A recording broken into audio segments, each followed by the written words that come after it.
پھر دل میں اپنے سوچ کیا کہ افسوس، تو نے اتنی عمر ناحق برباد کی اور اس دنیا کی حرص میں ایک عالم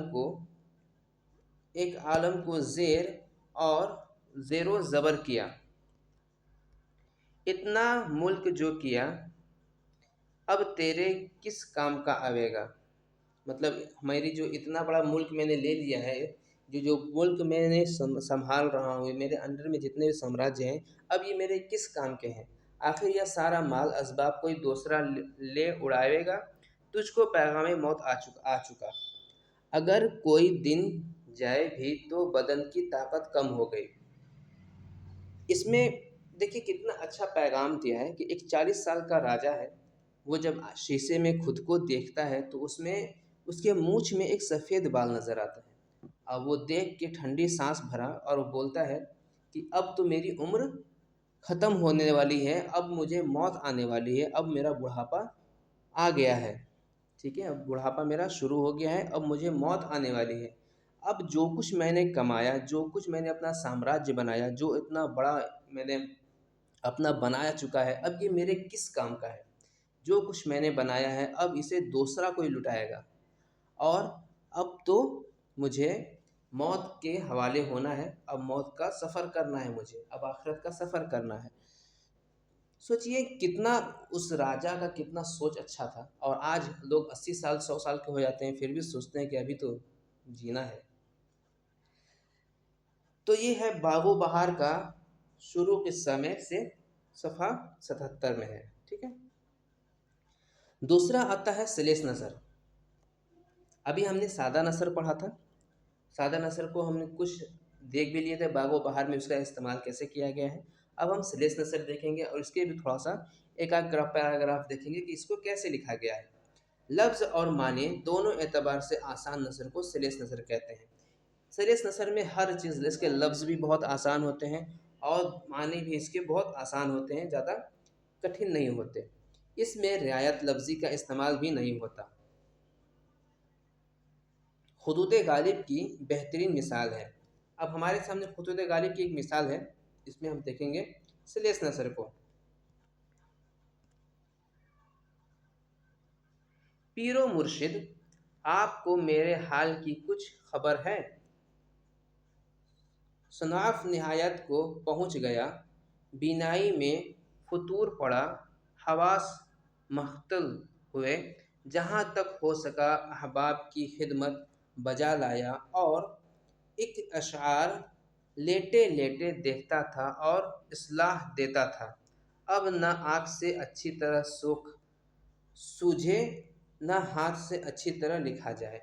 مطلب یہ جو لکھا ہے خطوط غالب نے، اس میں اپنے پیر و مرشد کو لکھا ہے کہ اب میرا بڑھاپا آ گیا ہے، اب انہوں نے اپنے بڑھاپے کے بارے میں لکھا ہے کہ ابھی ہر چیز میرا آ گیا، آنکھ سے دکھ نہیں رہا ہے، ہاتھ سے لکھا نہیں جا رہا ہے، اس حساب سے انہوں نے لکھا ہے، اور اس کو اس انداز میں لکھا ہے کہ بالکل آرام سے آسان لفظ میں اور آسان معنی میں انہوں نے اسے لکھا ہے، ٹھیک ہے۔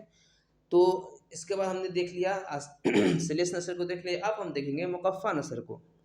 مقفع نثر تیسرا اس کا جو مثال ہے۔ مقفع نثر ایسی نثر جس میں وزن تو نہ ہو لیکن قافیہ کا اہتمام کیا گیا ہو، ٹھیک ہے۔ نثر میں بھی قافیہ کا استعمال ہوتا ہے، جو ہم مقفع نثر میں دیکھتے ہیں۔ تو ایگزام میں یہ چیز پوچھے گا کہ ایگزام میں یہ پوچھے گا کہ کون سا نثر میں قافیہ کا اہتمام کیا جاتا ہے، ٹھیک ہے۔ تو قافیہ کا اہتمام ہوگا مقفع نثر میں، یہ ہمیشہ یاد رکھیے گا، قافیہ کا استعمال صرف مقفع نثر میں ہوتا ہے، یہ دھیان دیجیے گا۔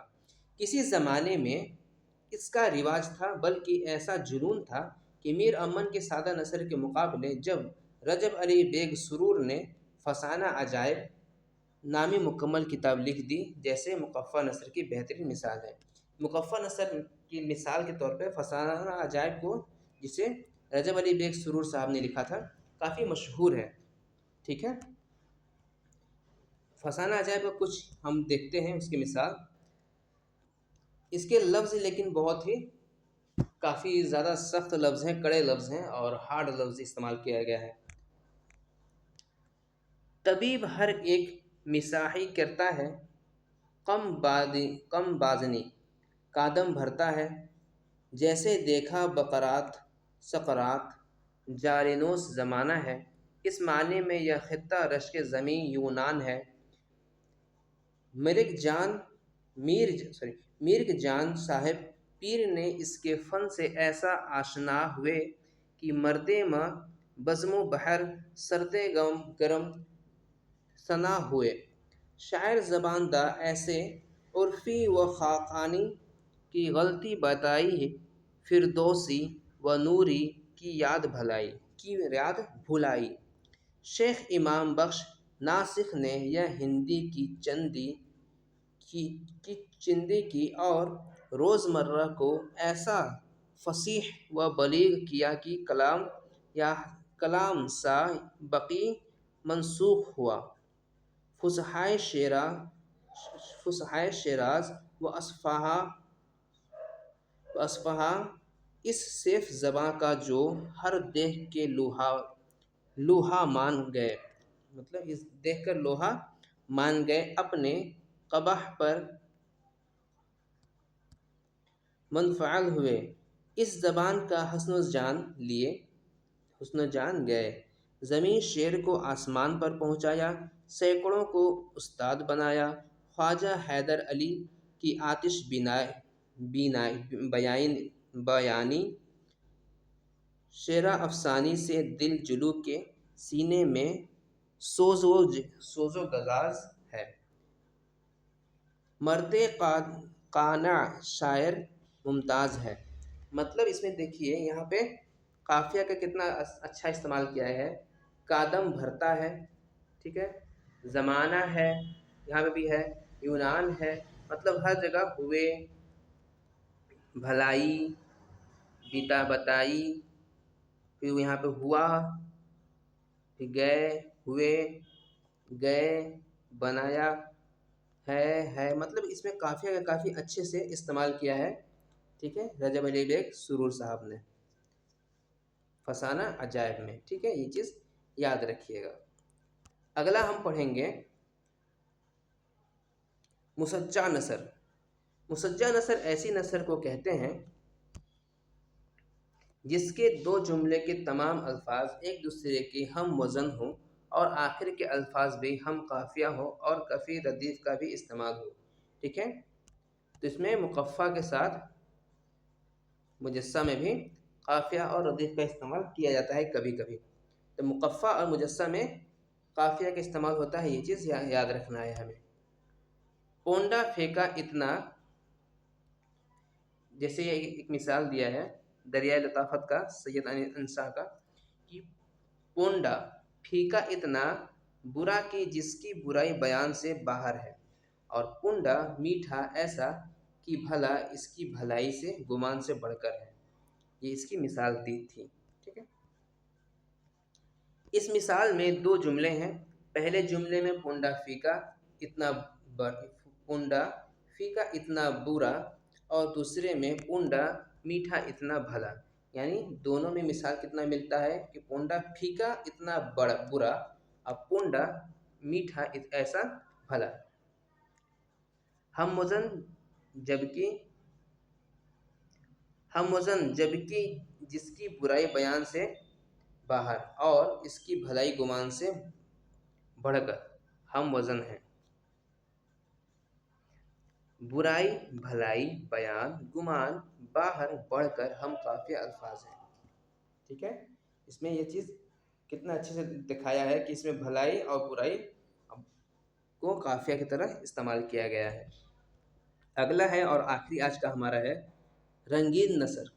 ایسی نثر کو کہتے ہیں جس میں صنائع لفظی و معنوی سے کام لیا گیا ہو۔ مثلا بندہ حرارت قلب کے عارضے سے حیران و شدت رہتا ہی تھا، اب صنف دماغ کی بیماری نے اور بھی عاجز اور رچ کر دیا ہے۔